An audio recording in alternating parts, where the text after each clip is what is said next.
Hello, and welcome back to the Onward Shift podcast. Today, we are fortunate enough to have a guest with us who's had a life-changing circumstances. And Zach, I want to know more. I want to learn more about this. It's something that's completely new to me. I Yeah. didn't even know it was an issue, but I want to know more about your personal experience with it and what's going on in the world with it. Yeah. So basically, I'm 32-year-old. My background is all of construction, basically. My trade, I'm a rope access scaffolder. My recent job, I was working abroad in Israel for the past 3 years. But since leaving school, 16, I've started from the bottom, labouring right up until becoming a qualified scaffolder. Travelled all around Europe, you could say. A lot of big known sites in England. So yes, I've been around the construction game half my life, basically. Wow. But the thing that actually, I guess, put you in a really bad space was the steroids addiction. And now I'm just going to quickly share one statistic I found online, and this took me by complete surprise. And that was in 2016, a survey was carried out, and that survey said that over 1 million people in the UK are using steroids to enhance Yeah. body image and cosmetic reasons. Yeah. Now, I can't believe it. I couldn't believe it. I've read so many articles, I've read so much about mental health, I've read so much about, even gym because I've started to go to the gym, which is definitely needed. And I didn't even realize, I knew steroids existed. I knew they were a thing. I knew people use them. Yeah. I didn't realize it was as bad as it is. Yeah. I just think what it is because they're so easy to get a hold of. Firstly, Really? if you could come off this call with me, go on the internet, and they'll be at your house within 2 days. You can find people in the gym who sell them or can source them. And it's just hitting that younger and younger generation. It's just one of them things that's always swept under the carpet, until you actually have that one-to-one conversation with like lads in the gym. Hmm. Um, but like I say, it's the younger generation that's now hitting, and it's not they're not knowing the side effects that come with it. They think it's just the visual side effects, but it's not. It's the internally. It's the most importantly the mental side effects. I was speaking to someone the other day, just speaking about side effects, and we sort of wrote a couple down. And I think when I looked at it, I thought, Jesus, that's my list. Even though we weren't speaking about myself, and it was just every side effect that you can think of is possible, and Hmm. every side effect that was happened to me. Wow. So when you talk about side effects, I think I'm a complete newbie to this. I don't understand exactly what steroids are. So I'm assuming, well, what my basic understanding of it is it's potentially an injection and you can inject it into your leg or whatever. But what is the purpose of it? What does it do? And because if this many people are using it, what are they getting? What's the benefits of it? So to me, that when someone says, "Why do people use them?" My answer Hmm. to that is they want the best result in the shortest amount of time. That's as easy Okay. and simple as it can be. They want to look a certain way in the shortest amount of time. That is it. And it's a quick fix. But Okay. again, that's where the addiction comes in. That's Hmm. where the body dysmorphia comes in, the lack of emotion, because but your physically body can't take being on these for a long period of time. Myself included, I thought I could. Hmm. Um, and obviously you get a come down off these performance enhancing drugs. That's where, like I say, the addiction comes in, and your body starts getting used to them as well. So your body becomes tolerant. So which therefore means you then need to start taking more. Hmm. Your body's just your body's just getting used to it, and again, it's just so swept under the carpet. There's not People don't have enough knowledge on it. I have nothing against people who do it for a profession or in the right hands, because even doctors can prescribe testosterone. If you have a Hmm. low reading, usually your reading's between 12 to 40. If you have a low testosterone reading, they can put you on something called TRT. So Okay. in the right hands, then yes, they are good, but it's getting them in the wrong hands, in the wrong circumstance, in the wrong situations where people just aren't knowledged on them. So going back to like just understanding exactly what it does. So it increases the testosterone in your body. Is Yeah. that so that you can train harder, push harder, That's it. recover from injury Recovery quicker. time is Okay. much quicker. Your strength increases. So if your strength increasing, your muscle mass is going to increase. Hmm. Obviously, it's making you more hungry as well because you're training harder. You can go for longer. So then that's obviously where the size starts coming involved. Hmm. Um, and obviously there's oral based. So there's obviously tablet form, which you can side effects of that is obviously kidneys, liver, and then Oh. obviously the injectable sides, like you said earlier, the injecting. I got to a point where I couldn't even inject them in my bum no more because I had that much scar tissue. I had to move it around from my lats to my shoulders to my triceps. So this is all other little things that people don't see and hear, all the other little side effects that come with it, not just the mental side effects. Wow. So there's positives to it, but only for extreme circumstances, Yeah, I'm kind of exactly that. saying. Like say doctors prescribe them if you've got a low testosterone count, and Mm. that's only based on to your recovery, your sleep, your sex drive, everything boils down to your testosterone. They're not giving you Mm. that to say, right, go to the gym now and you're going to get to this certain size. They're giving you that basically for medical reasons. So then we've spoken about the positives. I want to know, and I guess this taps into your personal story of the negatives, Yeah, because I think we can understand that if a doctor's prescribing you something, it's going to be for a medical reason. But like any drug, we can misuse it or get addicted to it. And I 100%. think the negatives here are what we really want to talk about. Yeah. And your journey sounds. I'll take a deep breath, but it should be you who takes a deep breath. Yeah, it's the journey's crazy. If you want me to delve straight into the story, or Let's do it. Yeah, I'm excited to hear it, but I'm also very like, okay, this is traumatic, and yeah, only share as much as you're comfortable sharing. like I say, mate, I'm here for the awareness, so we'll get it all out there. So I've taken steroids since I was 16. As soon as I left school, I jumped straight onto the steroids, which was an oral based in a tablet form. Again, I had no knowledge on it, so I was still Hmm. 16. Basically, I'm still becoming a man, still producing. Yeah. So I'm still a child, basically, at this point. So can I interrupt you straight away? How does a 16-year-old get access to something like Again, this? like we said, internet or lads, in my case at this point in time, was lads in the gym. So I left school at 16, but I was training with lads who were like 20, 21. So Okay. young lads, so basically young men. Hmm. So obviously you can imagine they're 4 years ahead of me on strength, on looks, everything. So Hmm. again, what it boils down to, like I said earlier, how do I get that big in the shortest amount of time like you? Answer Hmm. to that straight away. So that's where my journey started with them. Literally overnight, strength increased. Within weeks, the look increased. Again, this is a water-based oral tablet.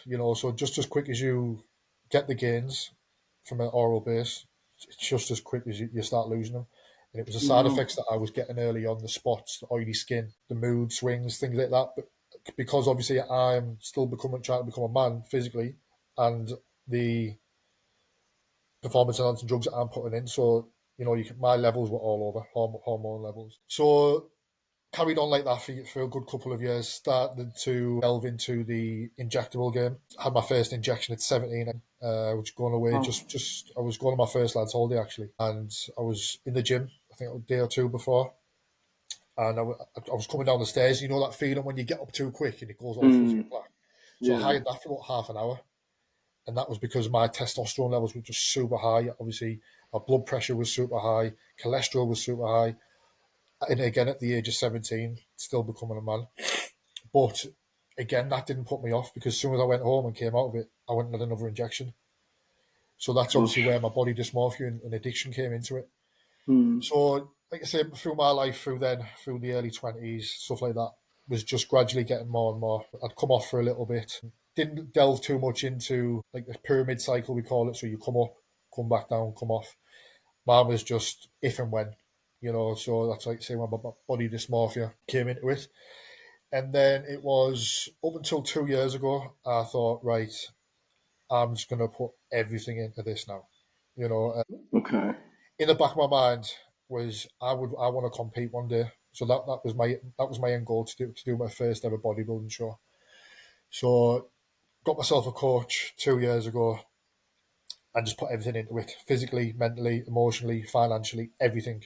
I was one of them lads who take the missus out for a meal and I'd be sat in the car with a bowl of chicken and rice, like to Mm. that extent. So that's like when my sort of fixations took over as well. Like I say, I fixate on numbers. I had to hit like a certain amount of numbers each day with my Mm. steps, cardio. I was even weighing the salt in my food. Everything was weighed down to the gram.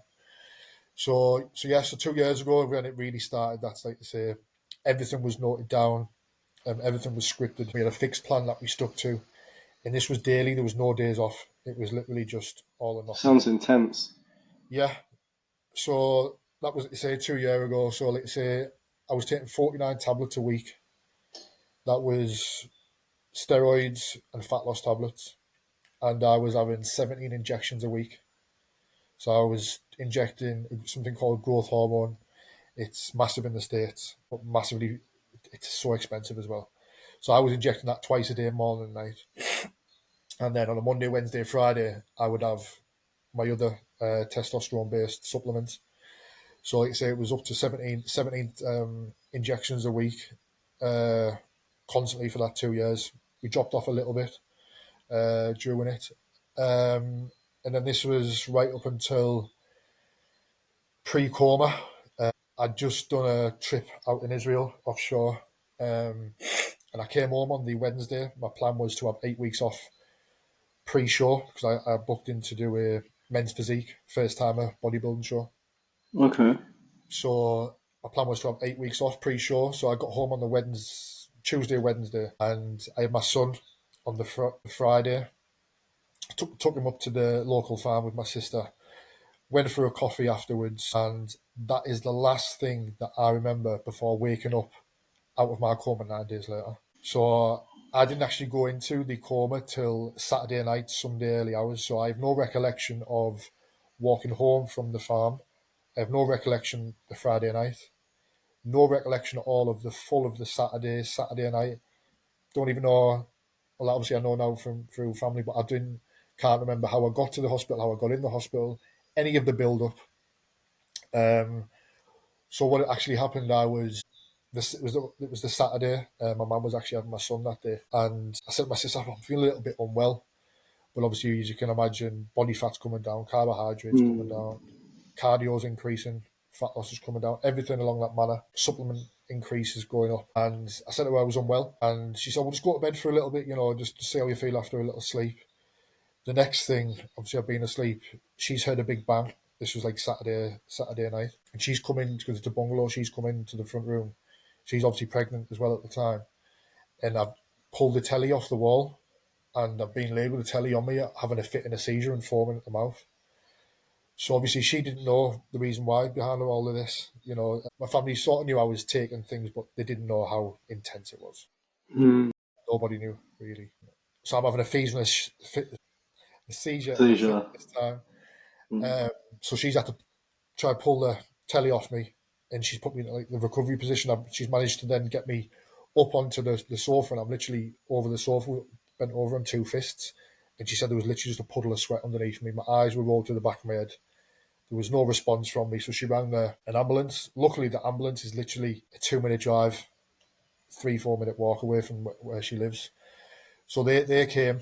It took three of them to get me into the ambulance. My younger sister actually met the ambulance at the hospital. She said once they opened the door, she said, "Zach, you literally looked as if you'd had a stroke. Everything was down, everything was drooped, pale, eyes rolled to the back of my head. Was non-responsive." So that's when they said that's when they put me into the medically induced coma. Obviously, I'm still not aware that any of this happened. So I was in the coma for 7 days. Tried to bring me out a couple of times. Was just having fits and seizures, so they had to put me basically straight back in.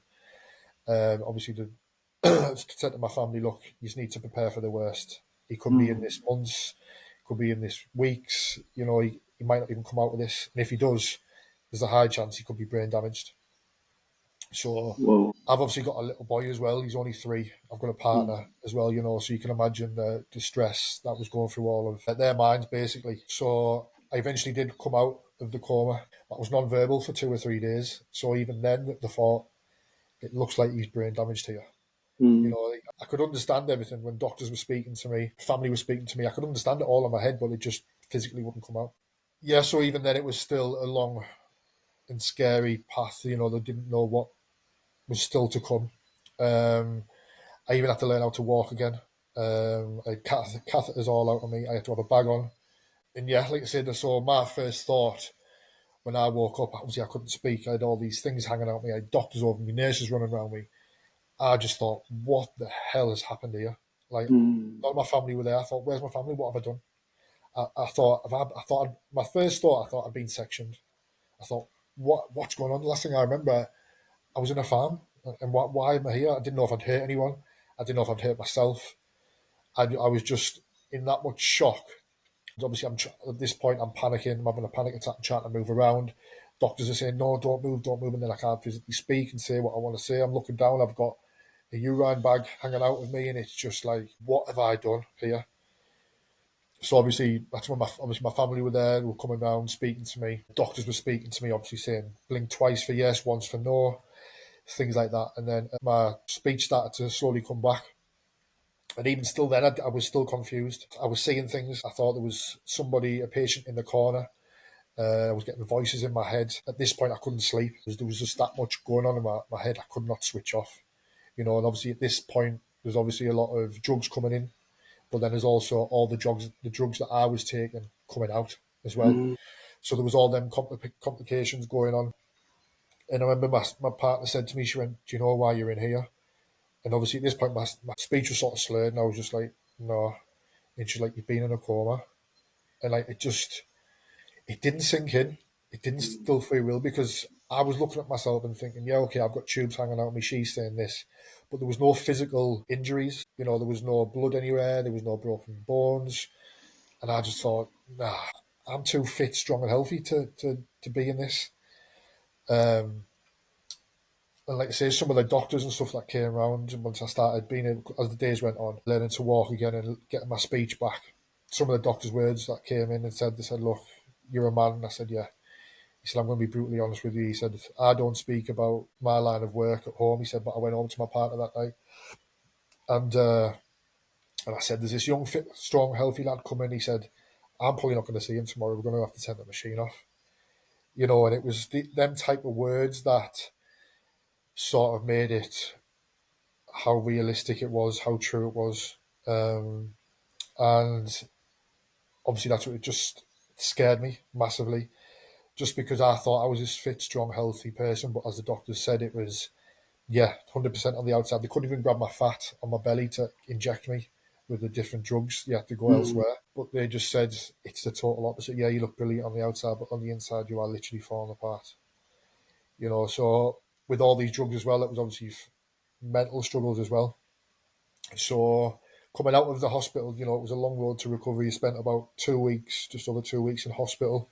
Obviously, I wasn't allowed to leave the hospital till I was able to walk properly and stuff. So even then, coming out of the hospital, it was, you know, diagnosed with the eating disorders, the PTSD, body dysmorphia, high anxiety, depression, suffer with like fixations and numbers, so diagnosed with things like that. So it was a lot of one-to-one meetings, a lot of medication. I'm now epileptic. I've got to take medication for epilepsy every single day now for the rest of my life because of the fits and the seizures that happened.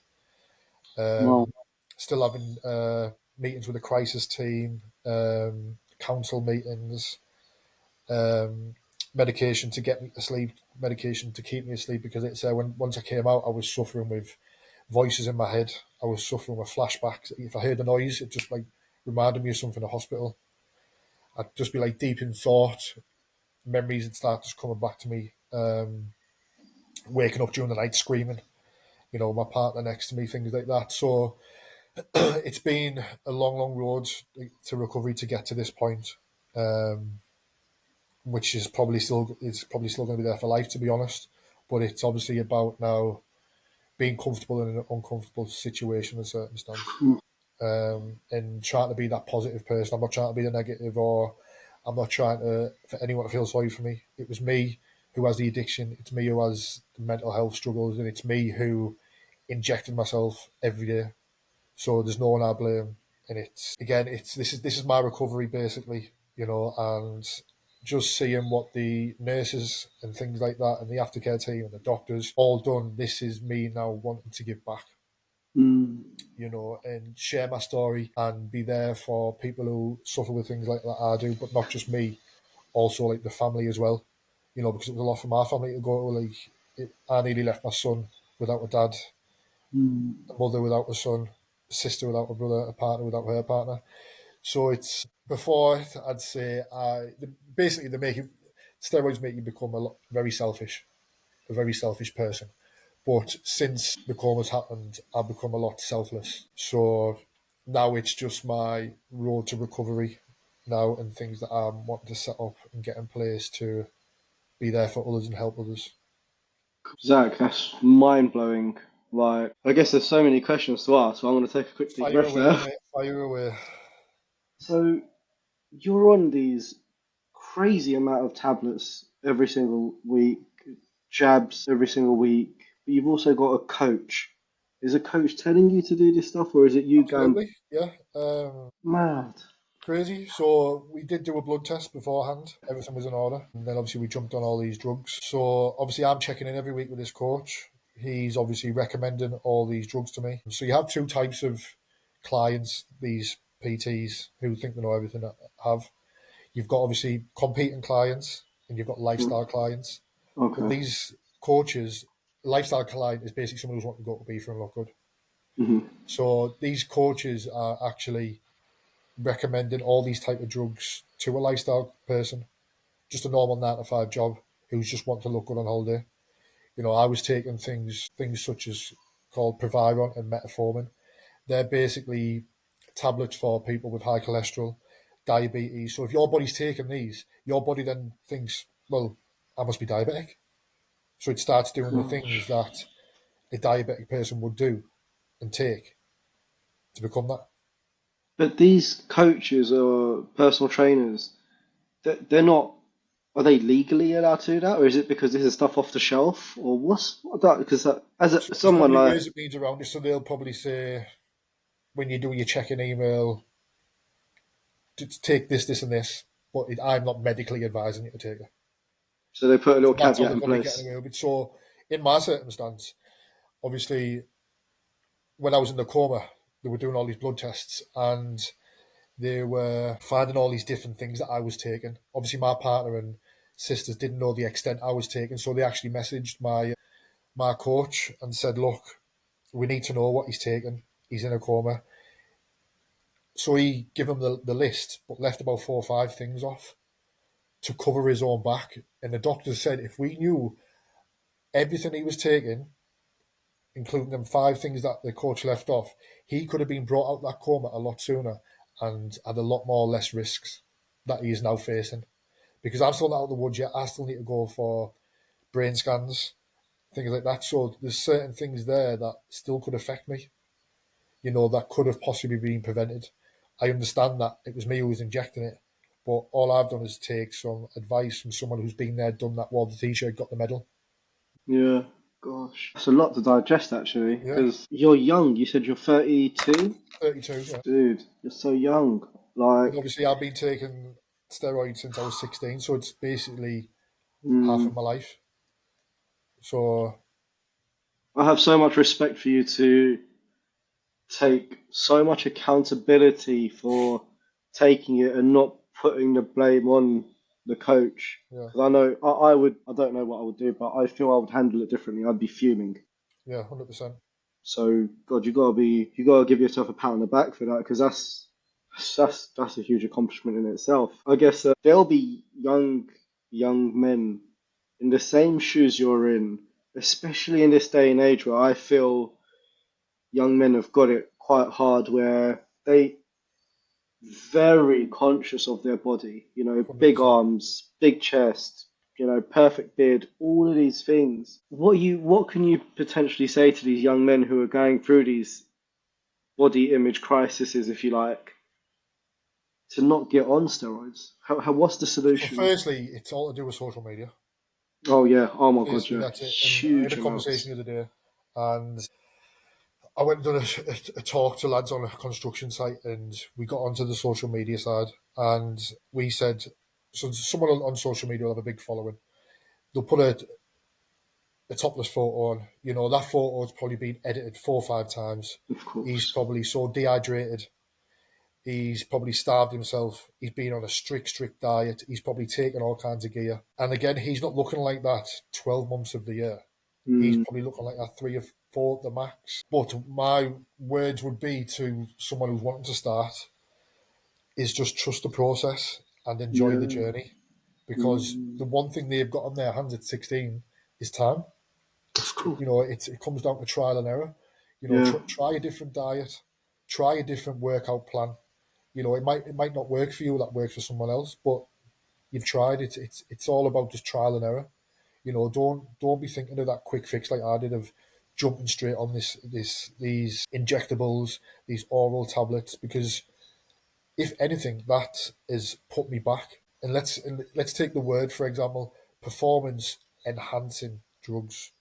Someone Mm, said to me today, "What is enhanced about you? Nothing. If anything, it's gone back over. There's nothing that's come good from them steroids enhancements because there's nothing being enhanced. It's decreased, if anything. And I feel like this is why I'm wanting to go around to schools and colleges and workplaces, work sites, is to give this story because my story is relatable. It's easy for yeah. someone to come in with and do a presentation on addiction, mental Of health, course. with someone who's got a couple of digits or letters before or after the name. They're not relatable. They haven't been there and done it.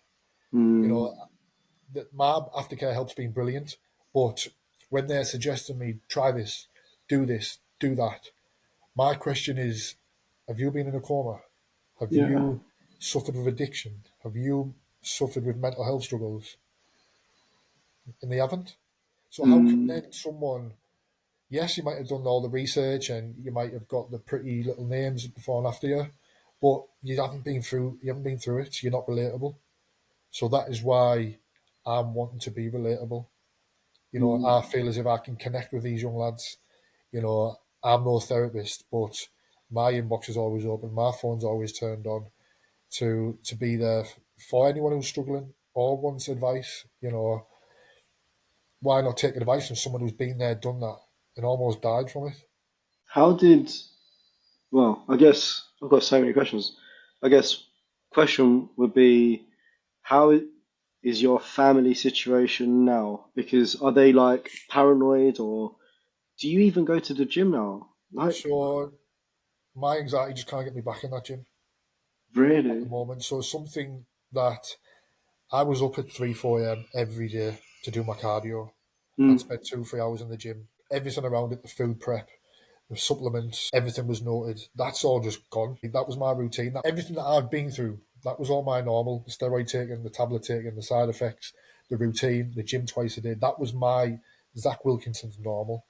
mm, So now that has been turned upside down and inside out because of what's happened to me. And if anything, it's brought me closer to my family. As you can really? imagine, they almost lost somebody Of course, yeah, close true. to them. It's made me, obviously, I've got a 3-year-old little boy, like I said, and it's made me now be present in the moment of time and be there for him because Hmm. he's only 3. If I passed away, he'd have only had memories through videos and photos. He Of probably won't course, remember me when he was 10, 11, 12. yeah. So it's about now we sort of rekindling them relationships. Even though I was present, I wasn't present in the moment of time. Mm, I was there, but not there properly. gosh. So I guess it's nice to hear that your family relationship is strong. But what can you do? I guess you can't put a time frame on it, but what can you do personally to build that courage up to just take a step back in the gym?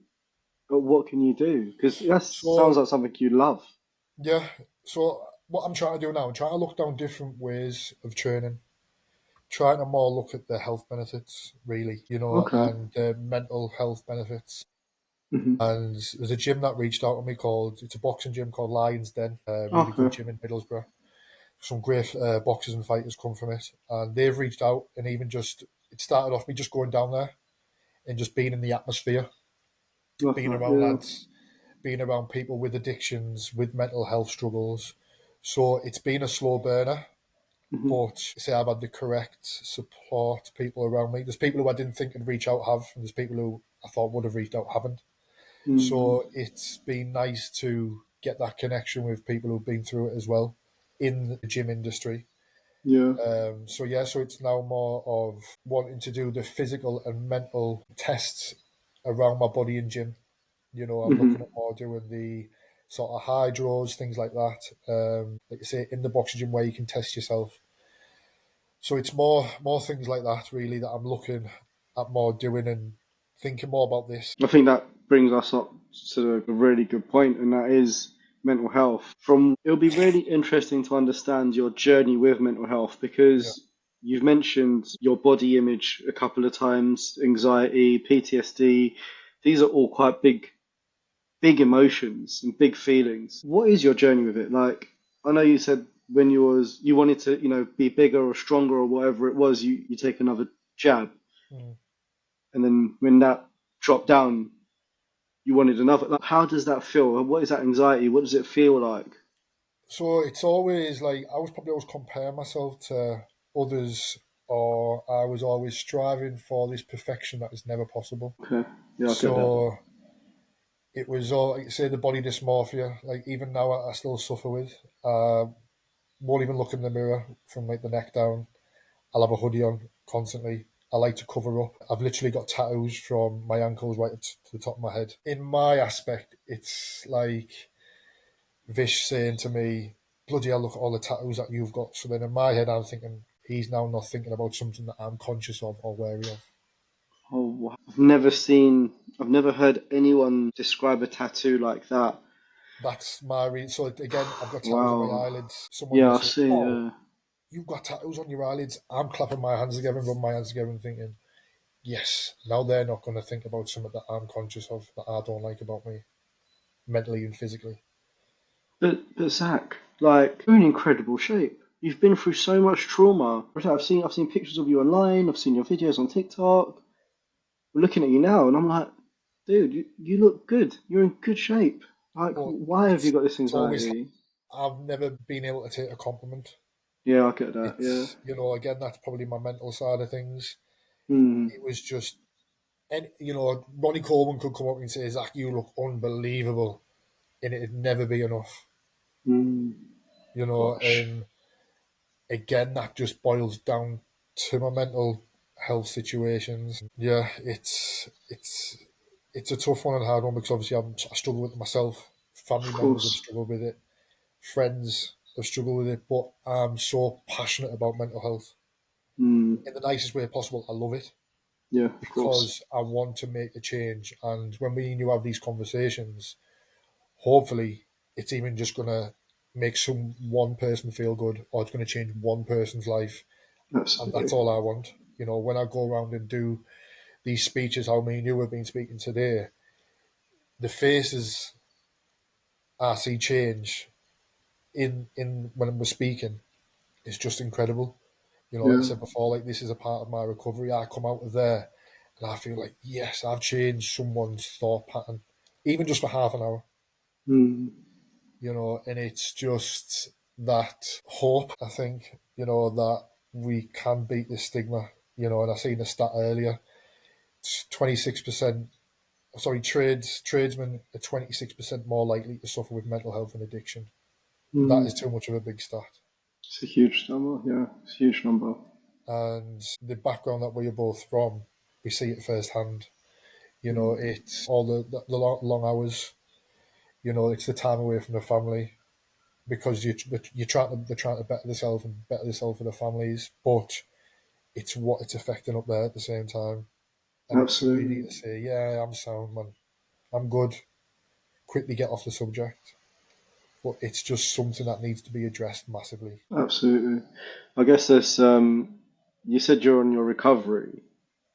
It's actually crazy because on other podcasts I've spoken to people who have had addiction to alcohol. His name's James Ford quality, really nice guy. I've done 2 podcasts with him. Such a nice guy. And when you say addiction to alcohol or drugs, you understand it, right? Because it's a common thing. A Yeah, of lot of people course. struggle with it. Yeah. But when you said steroids, God, I just didn't even know. Didn't even Mm. know. But what support systems are there in place for people struggling with steroids? From someone who struggles with it, I'd say brutal answer, nothing. That's Yes, mad. obviously there is narcotics, things like that, Mm, meetings, AA meetings, things like that, which could can you class performance enhancing as a drug? Yes. Oral tablets, yes, but in the sense of steroid abuse and addiction, there's nothing out there. TikTok, it's a huge, obviously, platform. Me and my sister were looking a couple of weeks ago and just typing in steroid help, steroid addiction, steroid meetings, steroid support, steroid awareness, and there was just nothing coming up at all. Nothing. You've more God. got there's the amount of videos that I've come across on there of people promoting them and speaking about them and speaking about their cycle. And again, So it's the which complete really doesn't. opposite. Yeah, Yeah. and it just annoys me so much because all it takes is for that one young lad to think, God, yeah, I could look like that. Quickly go on Google and say, right, order this, this, and this, and it's out tomorrow. Like, no, that needs to stop. What scares me a lot about social media is you get these people who might not even take this substance, but they promote it to Yeah, increase their bank balance, and they will 100%. never admit to it, but it's a fact. Loads of people do 100%. it, and it's so scary because you're right, like when you look at TikTok's demographic, they're the younger generation, and they're on it consistently. I'll be honest, I got addicted to TikTok not long Oh, ago. I mate, couldn't get off the me and bloody the thing. missus on the night were just like that, we're scrolling constantly, do you Yeah, know what I mean? And unbelievably addictive, isn't it? It's yeah, like 1 minute you're watching a video about pandas, and the next minute you're watching an electrical video, and then the next minute, and you're just like, God, that's 3 hours gone. how have I got to this? And then the next thing, your TikTok basket's full. Yeah, Well, do you know I what I didn't mean? get to that stage, thankfully. I don't have money for that, so it's cool. Yeah, but in it's you're right, mate. It's just crazy just how accessible it is, It's so and accessible. how easy it is to hide. Hmm. And again, it's massive in the construction industry. It's huge. Hmm. My background scaffolding. It's massive in scaffolding. It's massive in all offshore. It's massive in construction. Every type of construction based job. It's huge. These Hmm. performance enhancing drugs because obviously people are wanting to be fit. It's a trend now to be fit, strong, healthy, look good, have the abs. It's becoming more of a trend. So here's a question, right? Let's say um, you're a parent or a carer, and what are the symptoms or what are the things that you can pick up on? Let's say you've got a 16-year-old kid, just started gym, self-conscious of his body. You will never know if they're taking steroids or not because it'll be, you can hide that quite well if it's just an oral tablet. But what affects, like what will change in that young man that a parent or a carer can pick up and go, oh, that doesn't seem right. So obviously, if they are taking steroids, you will see a change, Okay, as in the sense physically, quite quick. I see. So I could say 9 times out of ten, if you ask me to pick 100 people out in the gym, I'd probably get about 90. I could probably get 90% right. 100%. It's the skin Wow. is a massive one. The oily skin, spots, quite a chunk. You can have obviously most steroids are water based, which makes the face look a lot more chunky. Things like that. Strength, huge. If you're seeing someone lifting ridiculous amount of weight and not massively muscular or fat, that's a huge. You have a thing called gyno, which is called it's men that start producing breast tissue because of steroids. You can see that Cool. huge straight away. That's a massive side effect. Again, the mood can change, the mood swings, things like that. So that's more of the visual side, and obviously, to me, it's easy because I've come from it, so I can spot someone straight away. Hmm. So that's yeah, I can spot that a mile off. I think when So you come from that background, it's quite. easy to Easy spot. to spot. You know, it's like me asking you, an electrician, question: should I cut this cable or not? Yeah. You know, is this one going to blow me up or not? You know, it's sort of, when it's your industry and your background, it's quite easy to You do. understand it. Yeah, of course. Okay, so, well, I think you said quite a good list there. Where if you get, a young person with those quick body changes, mood swings. Again, Yeah, it's like young people's bodies change so quickly and their moods are always up and down. So it's so hard to pick the difference between just normal hormones and yeah, testosterone. But I guess over time you just got to really look into it and keep an eye on that person because yeah, it's really, for me, I just couldn't believe the stats. And I think you shared, what was it, 40% of yeah. So that? obviously, I've done a lot of all I've had on at the minute is time. So I've done a lot of research on all this and the things that I'm trying to do, which is I'm trying to do this recovery is no race that I've set up. But there is a Mm, stat called there was a stat. Sorry, 40% of people who go to the gym have either seriously considered them or took them, basically, huge which is numbers. a massive stat. That's basically half of the people that go to the gym have really Mm, considered and looked into it, or they have took them. gosh, that's a huge number. Yeah, Huge number. Now, we touched on this a little bit, but I want to go back to it because I think it plays such a huge part in society today, and that social media. And I think back in the day, before social media, as humans, we always compare, right? You see someone at the gym and you go, oh, he's looking good. yeah, But now we're seeing hundreds of different people all looking the same, all with the six pack, all with the big arms, all with the, big chests and things like that. What advice could you give people of any age to stop that comparison, and how it affects your mental health? Like, because I think that plays a huge factor in. actually, I was a part of it myself. Like you say, you Yeah, do always seem to be comparing yourself to these other people. yeah, But I'll probably look and think, God, yeah, he's got really good shoulders, you know, his back's in shape, he's got a chiseled chest. When you do start comparing yourself, so then it comes back down to, I just call it like a vicious circle. So to me, what I used to do, I used to look at myself and after a photo and think, right, my shoulders need some work, so I'd focus on them a lot more. So then you mhm. go, right, now my chest isn't in proportion. So then you'd focus on that, which So goes back round and round and round. And you just you're chasing your tail constantly. And like I just said earlier, to me, it's just enjoy the journey, enjoy the physical journey of yourself. You know, it's that trial and error. Like you say, you might one certain gym split might work for you, a push pull legs might work for you, where a different body part each day might not work for somebody else. You know, it's just finding that happy mediocre thing that works for you. And again, it's just time. You've you've got time on your hands. An hour or 2 hours in the gym is a long time. Mm, You know, and you can do and try different things that can work for you. It's just I just can't promote it enough to not be on these taking these things. You know, if you put all your time and effort into your diet a lot more, you know, into your steps a lot more, your cardio, things like that. That is going to outbalance everything along these steroids because at some point you have to come off them steroids. At some point, mm, you're not going to look like how you did 6 to 12 weeks ago. But with that consistency of training, diet, cardio, you will get to a point where you can have a week or 2 weeks off, and the only weight you probably put on is probably water weight, which will drop off you in a couple of days. mm, You know, where someone who's on the steroids could come off them, stop the cycle, and they probably will fall to shit because they're still going to have the appetite of someone being on steroids. So you're still going mm, to be eating just as much, but you can't train as much because you're not recovering as much. of You're not course. lifting the same weight because you're not putting all them peds into you.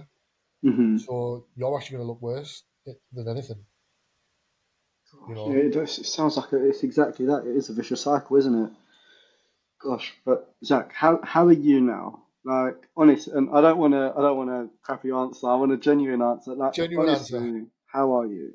I still have my bad days, 100%. There's times when I think, do you know what? I'm out of this recovery. I've smashed it. I've got no addictions. I've got no mental health struggles, and then bang, it can just come back as quick as it came. So I still have a couple of days. The last couple of days, I've had a couple of bad days to the point where it gets me where I don't want to get up. I don't want to shower. I can happily just sit in the house all day, but then I'm agitated, so then I want to go out. But then I Mm. want to come straight back home. Anxiety is high. I've been doing a lot of cold water therapy, which has helped me massively. What does that help in? So that's for me. It's the anxiety. So I've got, like I say, a nice bath in the garden. It's that thing of waking up and thinking I've got to go in this cold ice water, and it's something you dread and something you don't want to do. But it's that again, like I said earlier, it's that being comfortable in an uncomfortable situation of knowing I've got to sit in that ice bath from 3 to 6 minutes. You do 3 to 6 So you minutes. come out of it and it's just like, right, bang, I'm ready for the day now. Mm. And all I say to myself every day, I just say, let's just get through today. That's Mm. it. Don't worry about tomorrow. Because that's what I used to always set myself big goals. Like say when I first came out of the coma, I didn't think anything was possible. I remember saying to my partner, "Am I ever going to even be able to play with my son again?"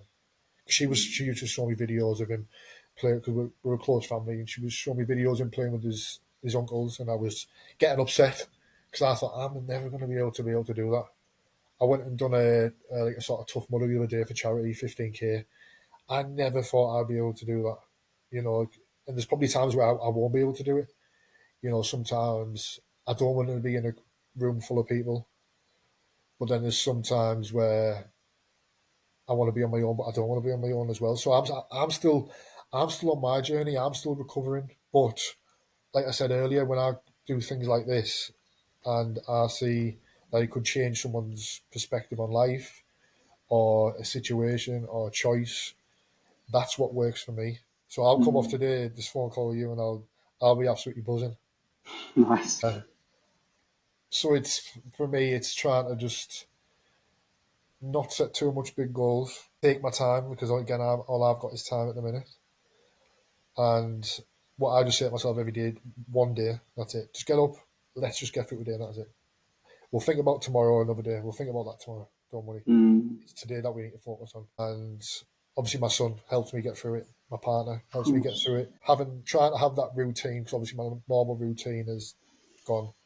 It's just trying to find that routine and them goals. I like to write stuff down. Tick things off at the end of the day that I've done. Yeah.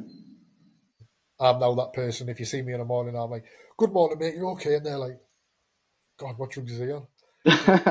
Because I'm so appreciation. I've got so much appreciation of life now that I've had this second chance at life.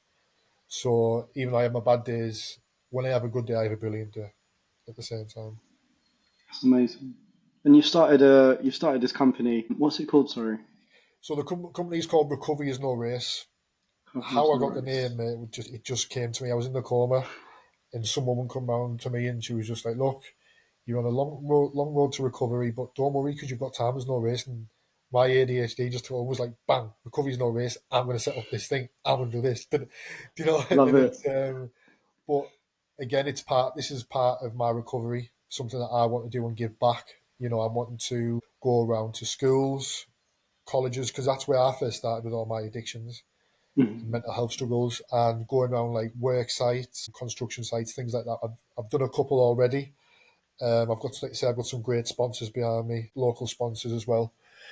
So it's just trying to reach out to as many as people as I can to grow this brand. It's literally starting it from fresh. I'm Mm. trying to get on all different social medias. I'm making videos on like TikTok and on LinkedIn where we linked up with. So obviously anybody who's watching things like that, I've got a presentation in place where I can come around and present it to kids. I can present it to all the generations and just getting that awareness out there and making a difference and making a change. Amazing. I think what you're doing is an absolutely incredible thing because it took me by surprise when you said nobody's doing this. Yeah, There's not, it's actually the opposite of people are promoting it rather than going, 100%. this is, got to stay away from this.